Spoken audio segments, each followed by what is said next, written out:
Bienvenidos a Aula Microbiana, donde los microbios se conocen en detalle. Hoy estudiaremos a Neisseria meningitidis o meningococo, un diplococo que pasa de colonizar discretamente la nasofaringe a desencadenar meningitis y sepsis en cuestión de horas. Su importancia clínica es inmensa, afecta a niños, a adolescentes, adultos jóvenes, especialmente personas inmunocomprometidas, y puede comprometer a su vez al sistema nervioso central con una letalidad evitable si es que se actúa a tiempo. Comencemos entonces. Si hablamos un poco de la historia del meningococo, podemos decir que fue descrito a fines del siglo XIX como un diplococo gram negativo que explicaba las entonces enigmáticas epidemias de meningitis. Pronto, su aislamiento en el líquido cefalorraquídeo y sangre de personas enfermas clarificó el vínculo entre la colonización nasofaríngea y la enfermedad invasiva. Es así que la bacteriología clásica, es decir, la tinción de Gram, las pruebas de cultivo, las pruebas de oxidasa, la bacteriología clásica sentó las bases para su reconocimiento rápido, mientras que la serotipificación capsular explicó por qué ciertos grupos predominaban en diferentes regiones y épocas. Este aprendizaje histórico se mantiene vigente clínicamente y en el sentido que la combinación de portación frecuente y cuadros explosivos obliga a tomar decisiones diagnósticas y terapéuticas con urgencia. Además, los brotes en internados, en cuarteles, en residencias estudiantiles mostraron cómo el hacinamiento y el contacto estrecho favorecen la transmisión por gotitas respiratorias. Este marco histórico nos prepara entonces para lo más importante, que es entender los determinantes estructurales de su patogenicidad, reconocer las presentaciones clínicas más graves y traducir el conocimiento microbiológico en acciones concretas de prevención, como lo veremos más adelante. Pero conozcamos más de la estructura del diplococo Neisseria meningitidis. Como vemos, es un diplococo gram negativo, reniforme, con forma de riñón, con una cápsula polisacárida a su alrededor que impide la fagocitosis. Esta bacteria tiene una membrana externa y esta membrana externa contiene al lipooligosacárido que es una o actúa como una potente endotoxina responsable de la fiebre alta, de las disfunciones a nivel de los vasos sanguíneos y el choque posterior. Y es que este patógeno produce vesículas de membrana externa que liberan proteínas hacia el entorno y que junto con el lipooligosacárido amplifican la inflamación sistémica. Luego tenemos a los pili tipo 4. Estos pili tipo 4 actúan como adhesinas porque permiten la adherencia a células epiteliales y la formación de microcolonias importantes en la colonización de la nasofaringe. Luego tenemos proteínas de superficie. Entre ellas destacan las proteínas por A, por B y también las proteínas OPA y OPC, que median una interacción íntima de la bacteria con el hospedero. Además, tenemos a la proteasa, a la enzima proteasa IgA1, que como enzima recorta, rompe anticuerpos propios de las mucosas y favorecen la persistencia local. Entonces, toda esta arquitectura dinámica sufre una variación antigénica y de fase en la vida real, porque en la vida real la bacteria utiliza esa estrategia de variación antigénica y de fase para dificultar la respuesta inmune. Y esto favorece evidentemente la transmisión de persona a persona. Entender estos componentes nos ayuda a comprender, valga la redundancia, la transición desde un comensal ocasional hacia un patógeno capaz de invadir sangre y meninges en poco tiempo. Para ello utiliza factores de virulencia esta bacteria. Los factores de virulencia explican la rapidez clínica. La cápsula, en primer lugar, es el escudo antifagocitosis, podemos llamarlo de esa manera. Sin anticuerpos específicos, la bacteria va a sobrevivir en sangre, gracias a la protección de esta cápsula como un escudo. Luego tenemos al lipooligosacárido, que ya decíamos que actúa como una endotoxina. Va a activar macrófagos y el endotelio, liberando citoquinas proinflamatorias y ácido y óxido nítrico que conducen a fiebre, a vasodilatación y al choque. La púrpura fulminante resulta del daño endotelial y de la coagulación intravascular diseminada, ¿no? Lo que se conoce como CID, con trombosis y hemorragia cutánea, además. Los pili tipo 4 y las proteínas OPA y OPC permiten la adherencia estrecha al epitelio respiratorio, reordenan el citoesqueleto y favorecen la transmigración al torrente sanguíneo. En sangre, la bacteria también tiene la facultad de secuestrar el factor H mediante esta proteína llamada FHBP, que son las siglas en inglés de proteínas de unión al factor H, y la proteína por B, reduciendo la vía alternativa del complemento y evitando así la formación del complejo de ataque de membrana. Pero ¿cómo es el mecanismo patogénico? El ciclo comienza en la nasofaringe, donde los pili tipo 4 y las proteínas OPA y OPC fijan a la bacteria al epitelio y forman microcolonias. Luego, las microlesiones en esta zona facilitan el paso al espacio subepitelial y luego a la sangre. Es así como la bacteriemia aumenta y se empieza a liberar el lipo-oligosacárido y las vesículas que activan masivamente el endotelio y leucocitos, disparando citoquinas, vasodilatación y trombosis.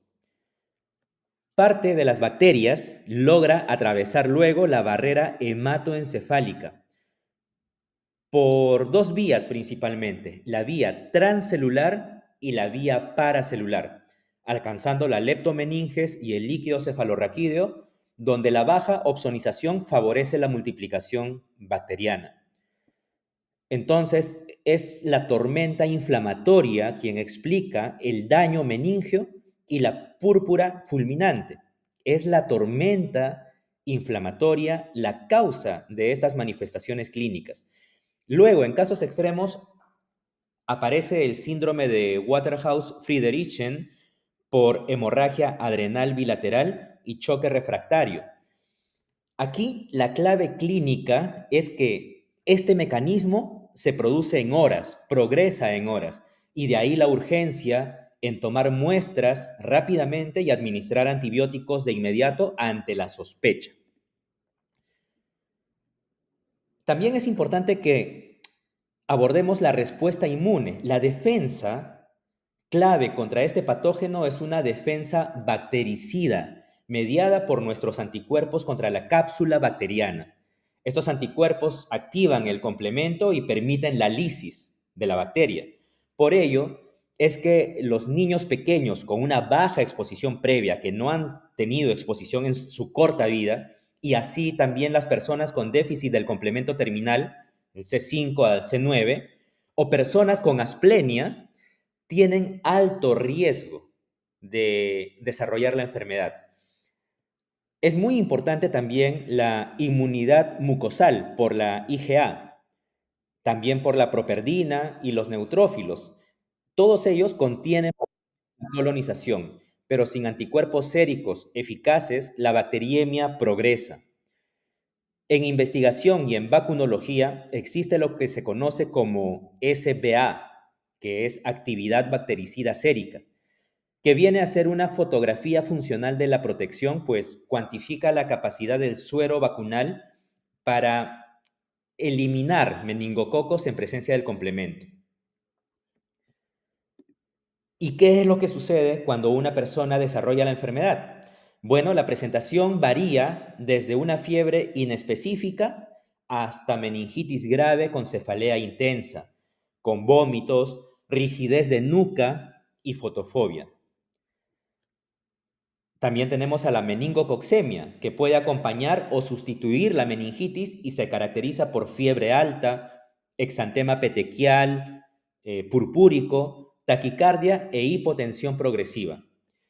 Sin un tratamiento rápido, sin un tratamiento precoz, el cuadro avanza hasta choque vasopléjico y coagulación intravascular diseminada con falla multiorgánica. Luego, pueden haber secuelas como hipoacusia, trastornos cognitivos, crisis epilépticas y, en casos más graves, necrosis cutánea extensa, con necesidad de realizar amputaciones. En el síndrome de Waterhouse-Friderichen, la hemorragia adrenal bilateral precipita el choque refractario y aquí la mortalidad es alta incluso con soporte intensivo, incluso en personas en UCI.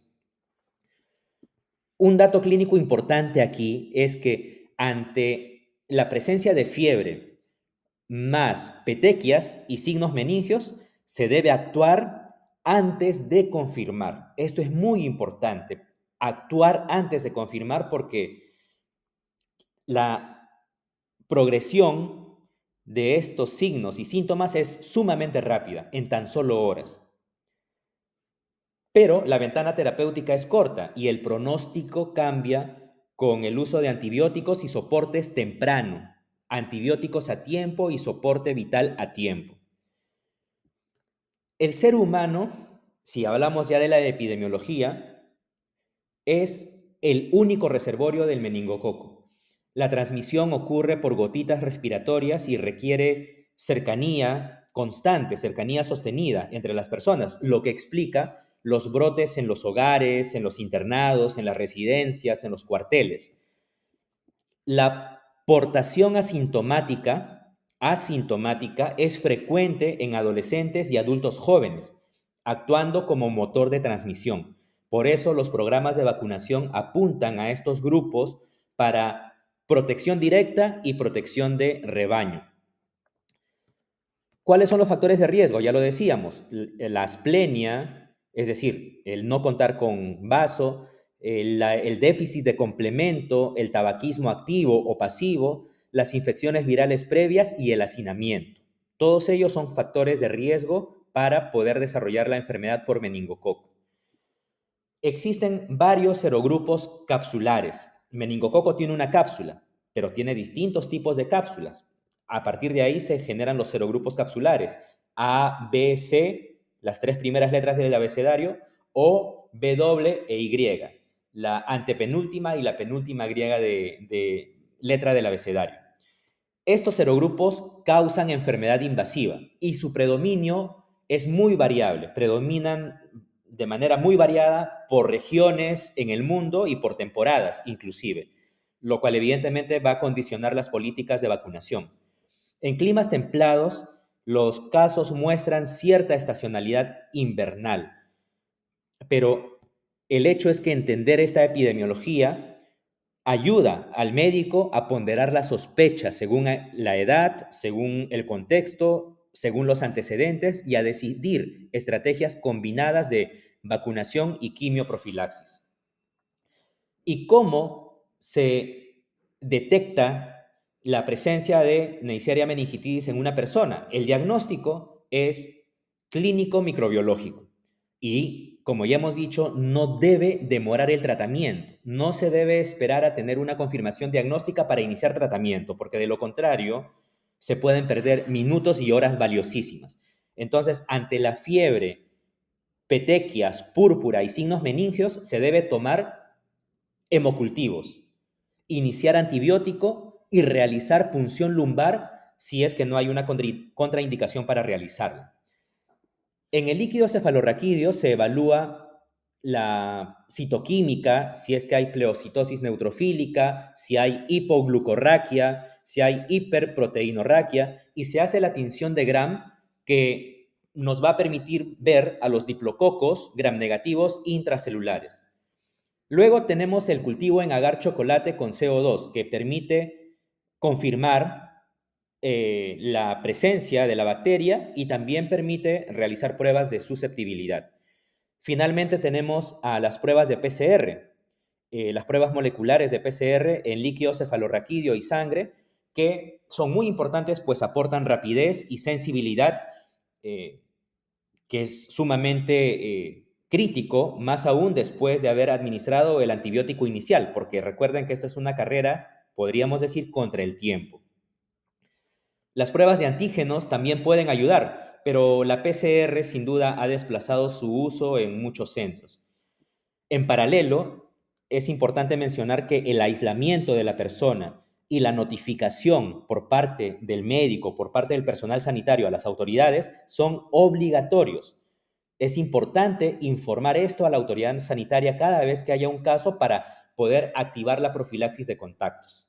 Entonces recordemos, y en esto es importante incidir, tomar muestras antes del antibiótico es importante cuando sea posible, pero nunca se debe retrasar el inicio del antibiótico si el paciente está inestable. Bien.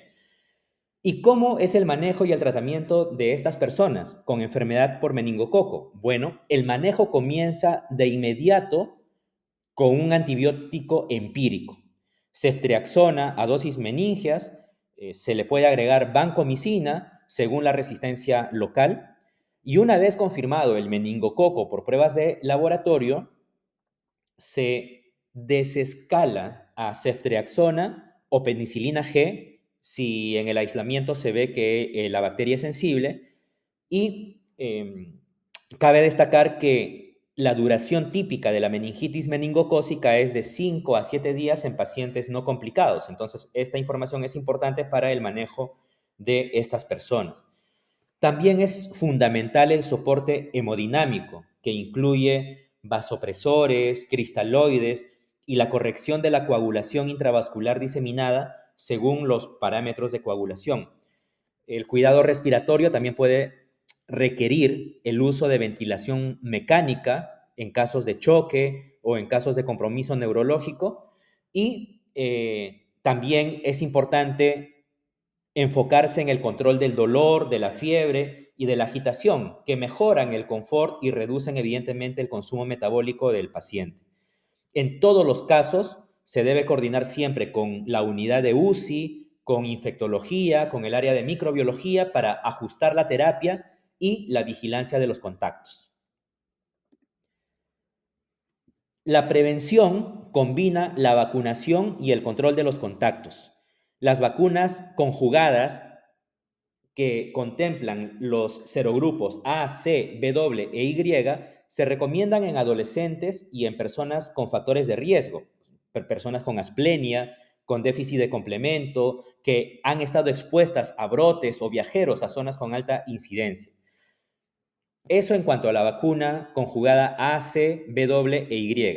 Pero también tenemos a las vacunas MEN-B, correspondiente al serogrupo B, que se usa en brotes y en grupos de alto riesgo. Su indicación varía según la epidemiología del país, ¿no? En esta segunda vacuna.